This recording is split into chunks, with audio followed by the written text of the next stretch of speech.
we are using more AI, we are also craving more individualism, the unique nuances of a person, the unique nuances of a brand. Because of so much of this, like we're craving that, human touch that like we can't automate that. It's the most non-robotic thing. It is the most manual thing ever. We're craving that. I'm craving that, where you get to have conversations like this. You get to, sit down and actually talk to someone, not be on your phone. Like I think we're craving more of the individualism in a person and in a brand. And I think that is a missed opportunity for you as a business if you're not showing up as just what feels good. Welcome to Human First Founders, the podcast for down-to-earth entrepreneurs who care deeply, think differently, and want to build a business that actually feels good to run. I'm your host, Kinsey, founder of Authentic AI, and your go-to gal for real talk about branding, mindset, storytelling, and showing up in a way that feels aligned. Every week, we're diving into honest conversations with creative founders, thoughtful strategy that you can actually use, and the human-first side of building your brand in this digital age. Let's get into it. Hey, my human friend, and welcome back to the Human First Founders podcast. I am so excited to share today's episode with you because we are chatting with the incredible Anita, the founder of Wordfetti, psychology and copywriting genius, and one of my favorite fellow word nerds and humans. If you've ever felt stuck finding the right words to say or worried that all your content is starting to sound the same as everyone else's, or wondered how to actually infuse your personality into your brand's message, this episode is totally going to speak to you. I know you're going to love Anita's energy as much as I did, and I can't wait to get started. So let's go ahead and dive right in. Hi, Anita. Thank you so much for coming on the podcast, lady. I'm so excited to have you here. Hey, Kinsey, thank you so much. I am feeling good. Oh, yeah. Guys, we are going to have the bubbly energy in today's conversation. Oh, yeah. Anita and I are already a bubbly soda. Yes, No flat soda here. No flat soda. Oh my gosh, I love you so much. Okay, let's introduce you. So I did already just share a little bit about you in the intro, but I'd love to hear from you. Who are you? What do you do? Tell us a little bit about yourself. Yes, hello. Thank you so much for having me, Kinsey, by the way.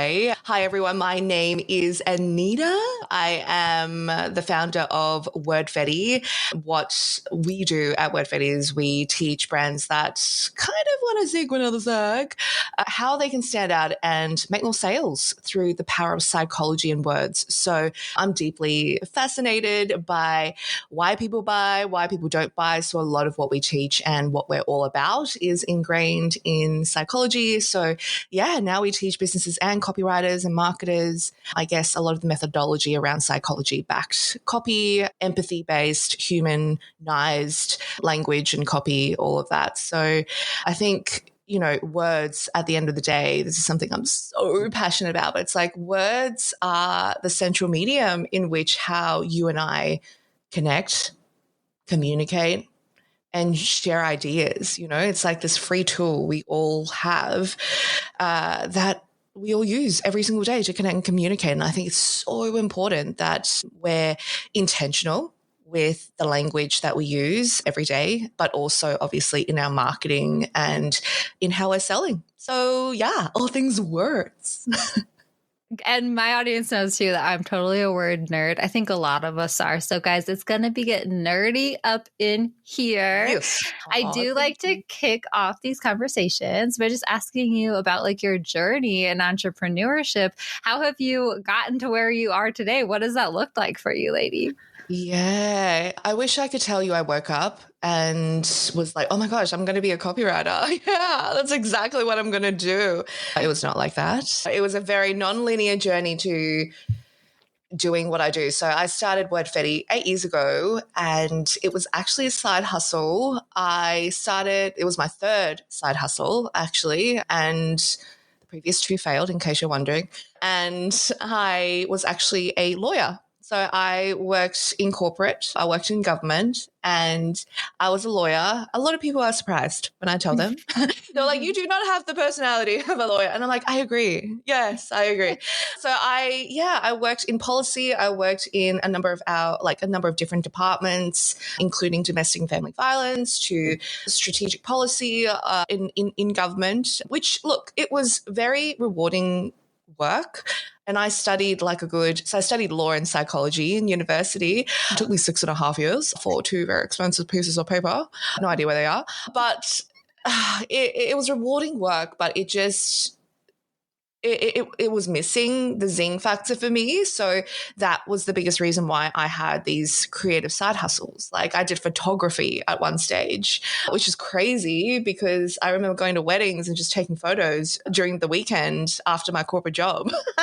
I started a business with my mum at one stage. I had 3 other side hustles, but the other one I'm still kind of doing. I used to food blog and vlog quite a lot, like in the realm of food and travel. Yeah, I had all these creative outlets because I felt like I wasn't tapping into them. So yeah, Wordfetti came along. That was 8 years ago. And we originally grew as an agency. Around 4 years into the business, I actually paused and considered, well, hang on a second. Like, what does success actually mean for me? Because I don't know. It sounds so obvious, but I don't think I ever paused to consider what success meant for me. And I was just growing this agency when that just didn't feel aligned. I'm like, why am I not like content? Like, why does this feel off?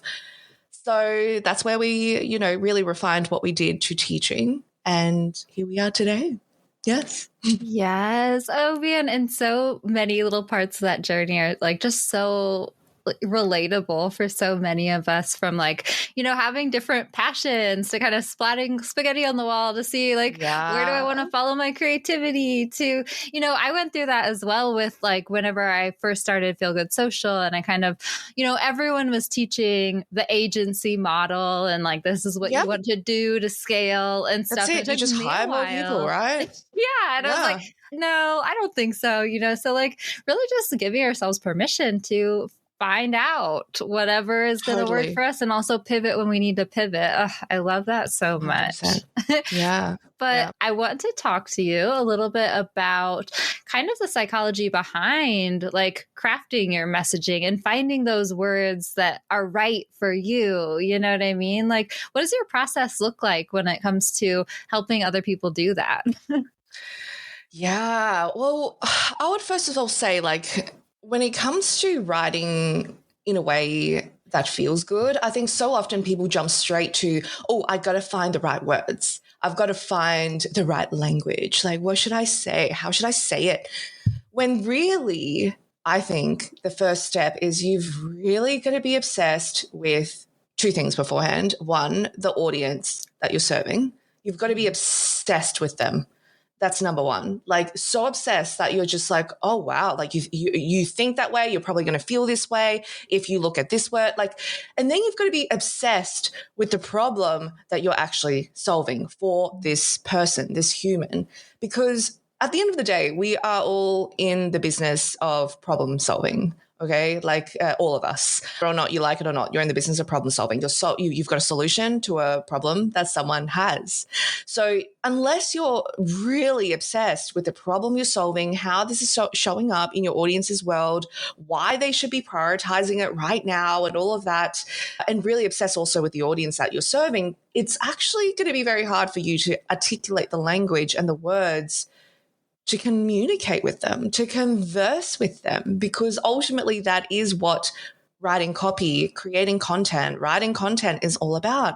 It's really continuing a lot of that conversation that is already in that person's mind, or they're worried about, they're thinking but not saying. So, the first big part of the process is to get geeky and to get all up in someone's brain, in someone's mind, in understanding why they think the way that they do, and why do they buy certain things and why they don't buy. And one of the things that I love to do, and something I harp on with my students and my members, is, really excavating the language that your audience are using to describe their pain point.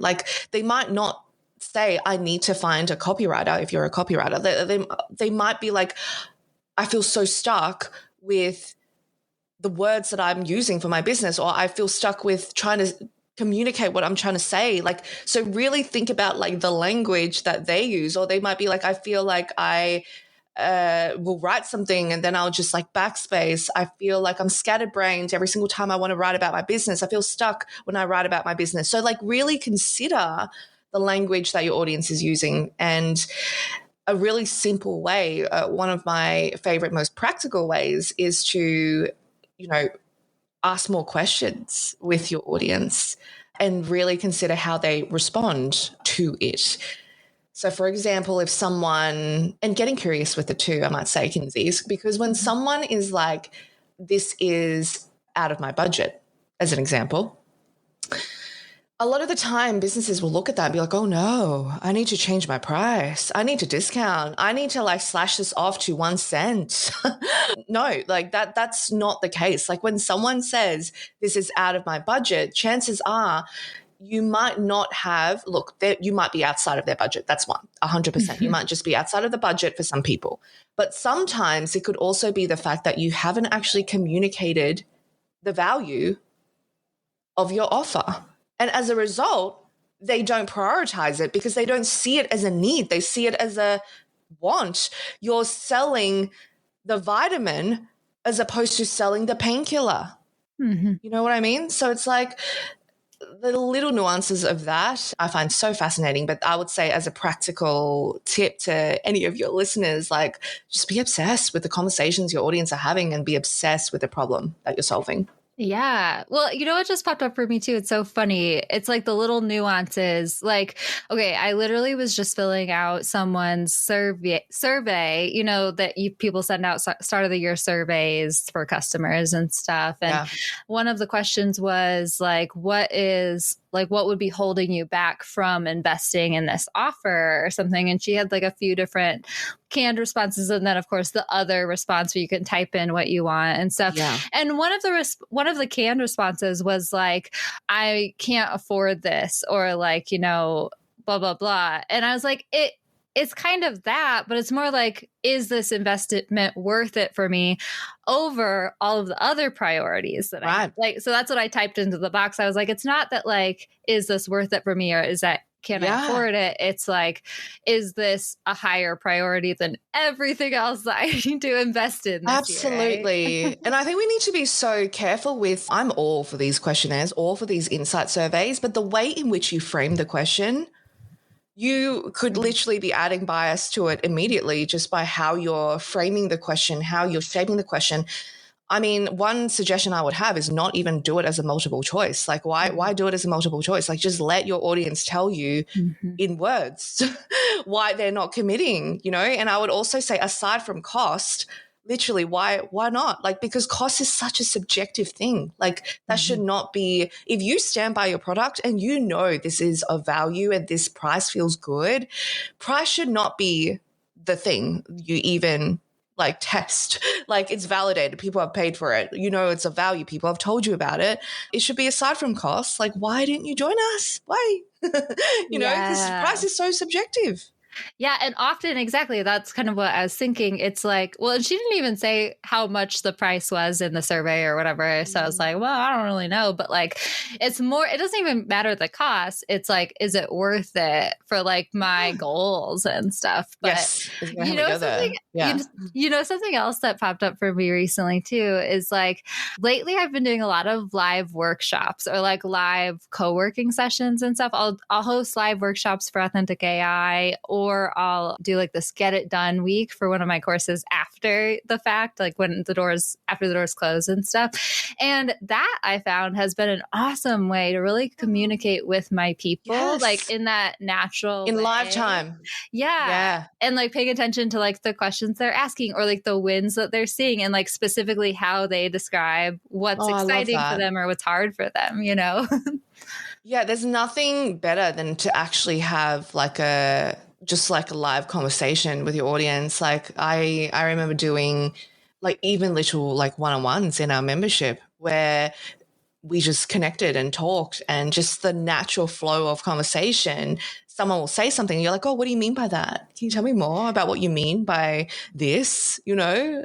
you can dig a bit more. Yeah, tell me more is always a great follow-up question. I love that. Oh my gosh. Okay. So I know we were chatting a little bit before we hit record and stuff about like kind of sometimes what is stopping people from adding personality to their brand or showing up for their brand in a way that's like not necessarily generic and stuff like that. Like there, I know with like, you know, the how crazy AI is getting in the online space, especially. I've heard this from so many people. People are like, content like sucks lately. And this was one of my big worries with AI too, is like, is it going to make the internet faker than it already is? So like, what are your thoughts on this, I guess? Yeah, let's talk about it. Yeah. I mean, literally, I think it was yesterday that I saw that there's like a $500 billion boost in AI in, yeah. I mean, crazy. What feels crazy, actually. So with AI and with feeling same and feeling like I don't even know what to say anymore and feeling like you're in the flood of just sameness. I think as a result of that, like I just want to quickly say I love AI. I know you love AI too. Like I think it has streamlined and has the ability to streamline and better like what we already do in like faster, more efficiently, right? However, I think because of the overuse almost of AI and the reliance and overdependence of AI, I worry that our content and our marketing and what we say is literally just like same times 10, like the words like elevate, skyrocket, emojis, you know, like it's all the same. Like I can literally, like you can tell of the over-reliance, truly outsource out there.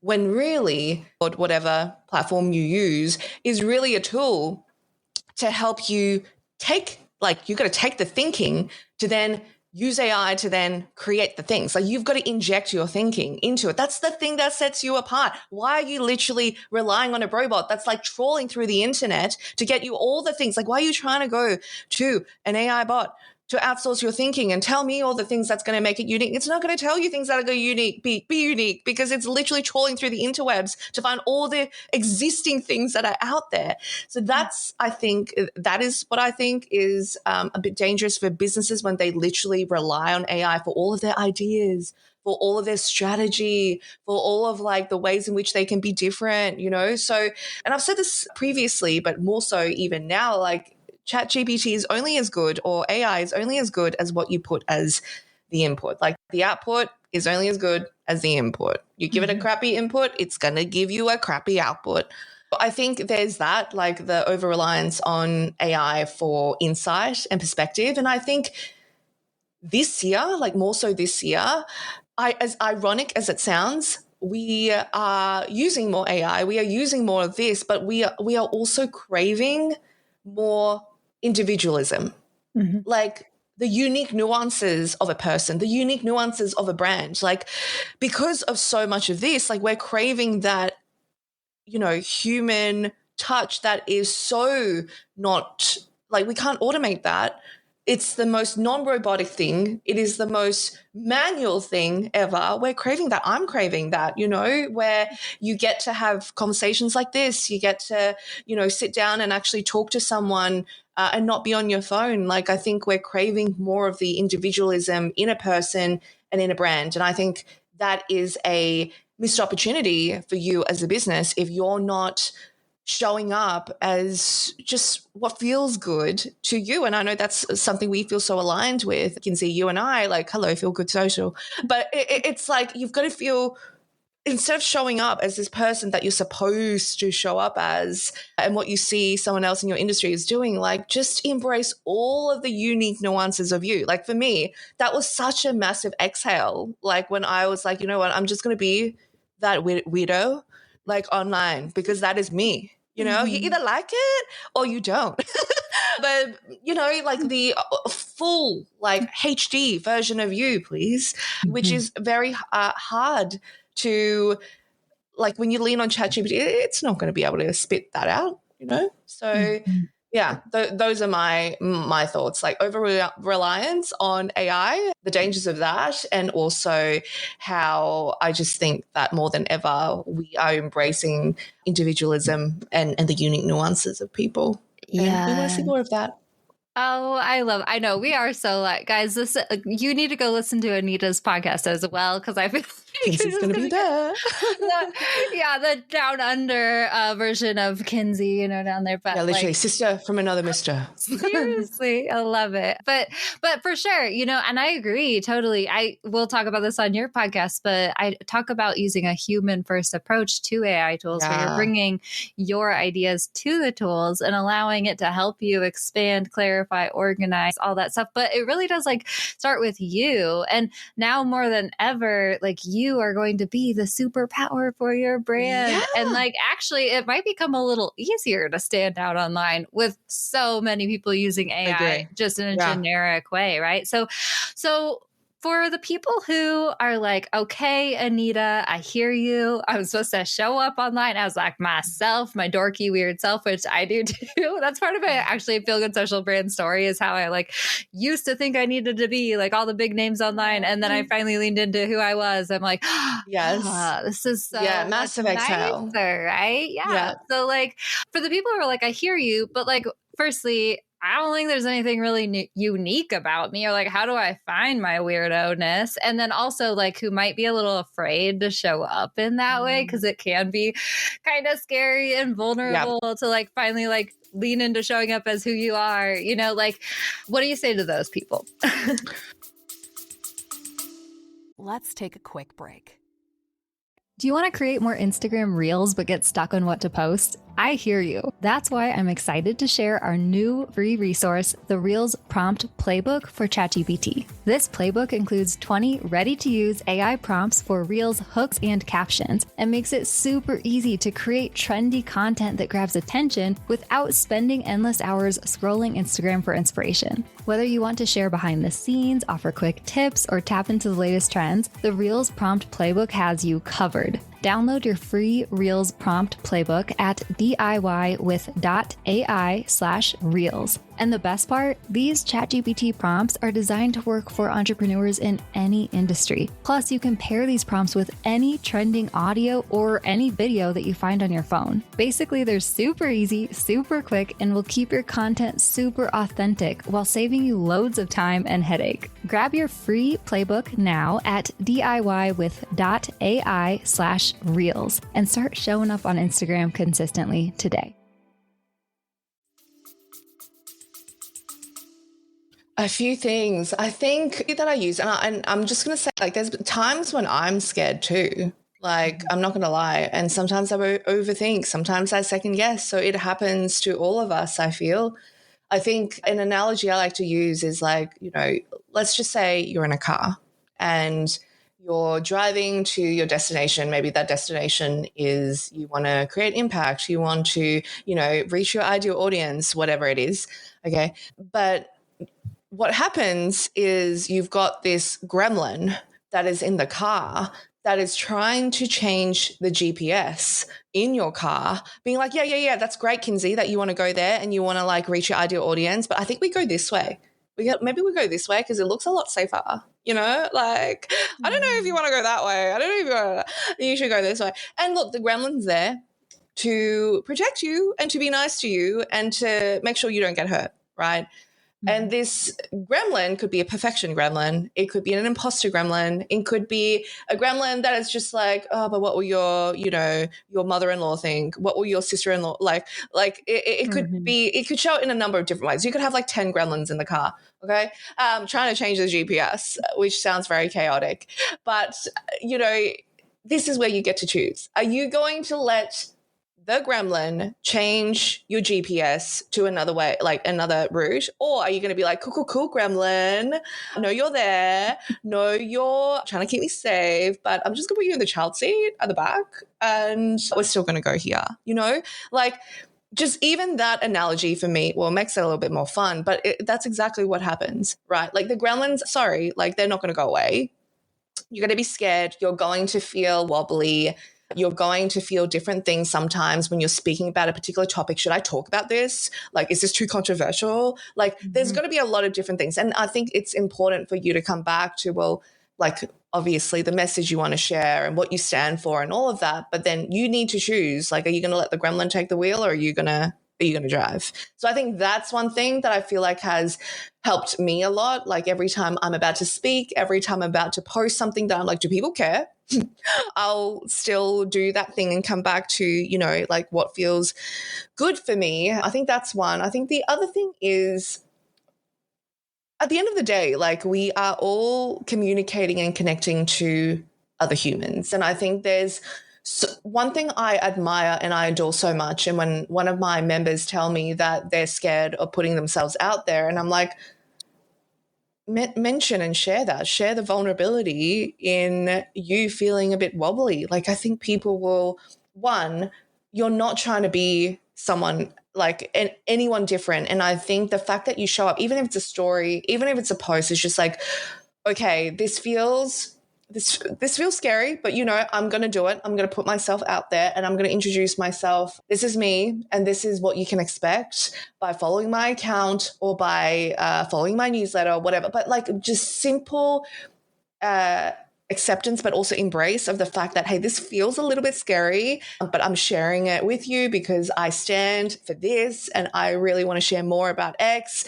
Like, I think that in and of itself not only allows for you to feel that exhale, but I think it builds connection with your audience to be like, oh, wow, that's so relatable. That's awesome. The fact that she's showing up even though she feels XYZ. So I think the sheer concept of just like sharing with your audience how uncomfortable and scary it may be for you, I think will actually also help you build that connection with them. Yeah, that's probably the second thing I would say to our members. Like, literally just, okay, we'll tell them that it feels scary. It probably will give you that bit of exhale. Yes. Yeah. I mean, just like not feeling like you have to try to be someone or try to show up in some way is like so nice to like give yourself permission to, I just am. Here I am, and like this is me, and like I promise you'll find your people. And actually, that was one of the realizations I had too when I like made that shift of, I don't have to try to be anyone. This is me, and I'm just showing up, guys. Yep. And then it attracted the people who actually like to work with me versus the people who then made me feel uncomfortable or made me feel like I had to keep like showing up in some way or something, you know? So like it all kind of made sense for me when I started doing that too. Yeah. Absolutely. Absolutely. There's only win-win for you to just show up full HD as yourself. I think, you know, we often forget that, you know, with the digital online space, like previous to all of that, like that's how people became connected and were friends. Like, you just literally showed up. There was no facade. There was no mask. There was no digital trying to keep up with this digital presence or keeping up with the Joneses. There was never this. And social media, although great, in a way created that, where we now have to feel like in order to be important, in order to have a successful business, I need to have a private jet. In order to have a successful business, I need to make 7 figures or 8 figures. I need to like, you know, like all of that, which is all like, so who says like you can have a successful business without any of that? Like, I mean, if you're to tell me you have to have a 7-figure business, but then you have to work 50-hour weeks, I'm like, F no, like, no, thank you. That's not success, you know? So important to remember that. Important to remember. I love that so much. Oh my gosh. How has it already been like half an hour? I always get to this point in the conversation. Yes. I know, I'm like, what? But that's okay. We'll come back on. We'll geek out about more word stuff another time as well. But Anita, can you please share with us like all of your awesome, amazing resources? Tell us where like people can connect with you, because I know they'll want to do that for sure. Oh, thanks, Kinsey. Well, come and be friends with me. So me personally, find me on Instagram, Anita Siek, Anitasiek, Anitasiek. Definitely follow what we do over at Wordfetti. So that's all things words and psychology. That's Wordfetti. So like word and confetti, but like without the con. And we have an incredible freebie that I know so many people have loved literally for years that they're like, you should technically charge for it, but we don't charge. It's free. It's wordfettigroup.com/freebie. And it is 5 lessons, we call it. Every day we drop into your inbox with a very simple 5 to 10 minute copywriting lesson to help you like increase conversions. And it's all around psychology and words. And we talk about website copy, social media copy, blogs, ads, just a 10 minute read every day. That's all to help you write better, faster, and convert more. Oh, I love that. I'm going to go snag that after this interview. But thank you so much for coming on here. This was such a fun conversation. How great was Anita, you guys? I just truly enjoy her enthusiasm and energy. And let me tell you that she is exactly the same person speaking on this podcast as she is showing up for her brands online. So definitely go check her out on Instagram. Also check out her website because it's super cute and super fun. And if you did enjoy this episode, don't forget to share it with another business friend who could also use to listen to it. And while you're at it, why not give me a follow on Instagram? I'm at Authentic AI for Entrepreneurs. I would love to connect with you over there. All right. I hope you have a wonderful rest of your week, and I'll catch you next time I catch ya. Thanks so much for tuning into Human First Founders, my friend. If you loved this episode, the best way to support the show is to follow along, leave a quick review, and share it with a friend who also gets it. You can always connect with me and explore more at DIYwith.ai